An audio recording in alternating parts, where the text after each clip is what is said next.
In the late 1990s and up through today, Japanimation has roared across the globe, absorbing millions of children and adolescents in its embrace.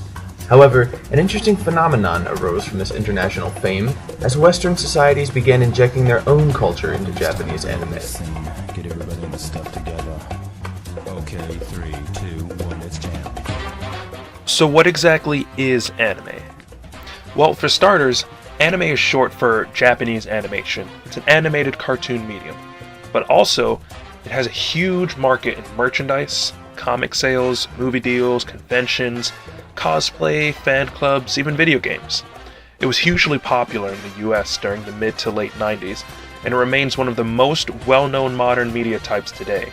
It'd be very rare for you to meet someone who has not at least heard of anime, having a general idea of what it is. Now, the two forms of translated anime that exist are subs and dubs.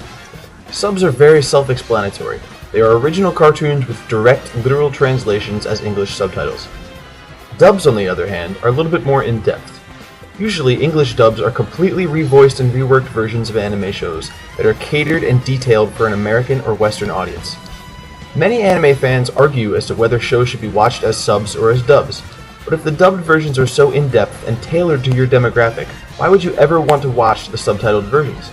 Some self-proclaimed subtitle purist would argue that there is an authentic or immersive vibe to a sub. You get the cartoon the way that the creator intended, without compromising what many consider to be a form of art. Additionally, full dubs sometimes take years to be released, compared to subtitles which can be done in just a few minutes. Dubs can also cost thousands of dollars per episode to remake, so subtitles are often preferred financially. But what is it about dubbed versions that is just not the same as the original? What is it that is lacking from the dubbed version when compared to the original cartoon? Well, dubbed shows generally undergo a phenomenon called cultural streamlining, which is essentially made up of two very similar yet opposite components: localization and internationalization. Localization is the act of adding that tailored, specific, individual aspect to make the show familiar to you and your culture. Internationalization is the act of removing those specific and foreign cultural elements from the show to make it easier for you to relate to. Together, these processes change anime shows and alter various cultural elements of various shows, some by necessity, but others not so much. Now, some changes have to be made to anime shows simply for legal reasons or to obey large cultural taboos. Some of these shows simply could not air on American television had they not first been edited. Take, for example, some of the borderline nudity in the popular Sailor Moon series. Here are a couple of scenes where simple silhouettes of people bathing warranted editing to conform to the sexually conservative views of American culture. Additionally, an entire episode of Pokemon was completely removed from the debut lineup simply because it portrayed a secondary character with fake breasts in a bikini. Interestingly, you can see that the episode aired years after the original release, and it still is completely not included in the Netflix Pokemon episode list. In addition to nudity, blood and violence too are often censored by American editing companies when creating the English adaptations. To keep the shows both American and child-friendly, many bloody scenes are edited in such a way to minimize blood and gore, and weapons are consistently replaced by other odd, non-lethal items, and sometimes even by nothing at all. Here's a comparison of the same fight scene in the Japanese series One Piece with its American dub. バカお前の赤バカ俺の赤バカ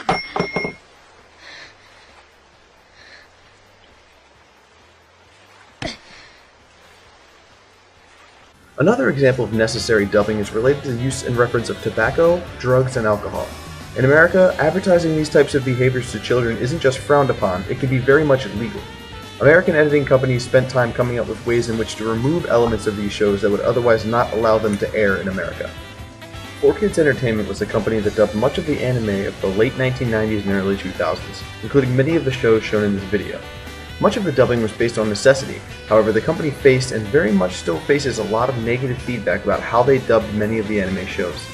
They were accused of essentially overdubbing the shows by removing too many of the Japanese elements and trying to over-Americanize many anime shows. The stock chart shown earlier in this video is actually the share worth of 4Kids Entertainment over the past decade.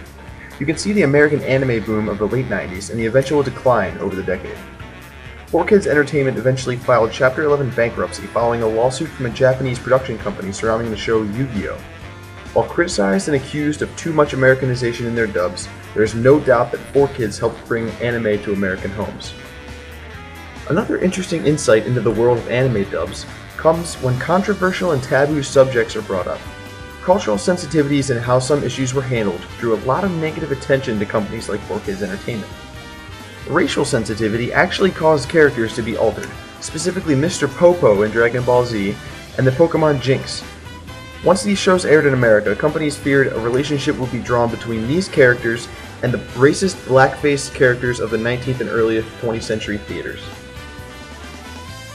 America's conservative views towards sexuality also caused a great deal of criticism for dubbing companies, as homosexual couples, specifically in the Sailor Moon series, were drastically changed to avoid their homosexual relationships. Sailors Uranus and Neptune, shown in the middle, are lesbian lovers on the show.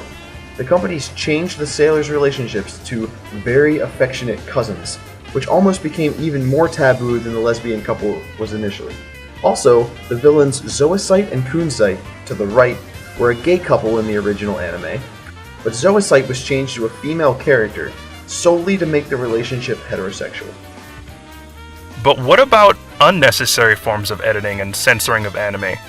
Surely some of the edits that 4Kids and other similar companies made to the cartoons were not required, but rather were implemented to simply de-Japanize the anime and make it more American.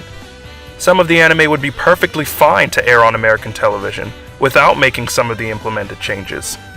Take for example the rice balls in the Pokemon series.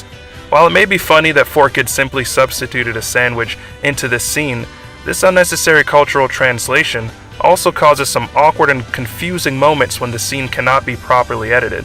Take for example this scene in Pokemon. Huh? Have a donut. That always cheers me up. Pika pika! These donuts are great! Jelly-filled are my favorite! Nothing beats a jelly-filled donut.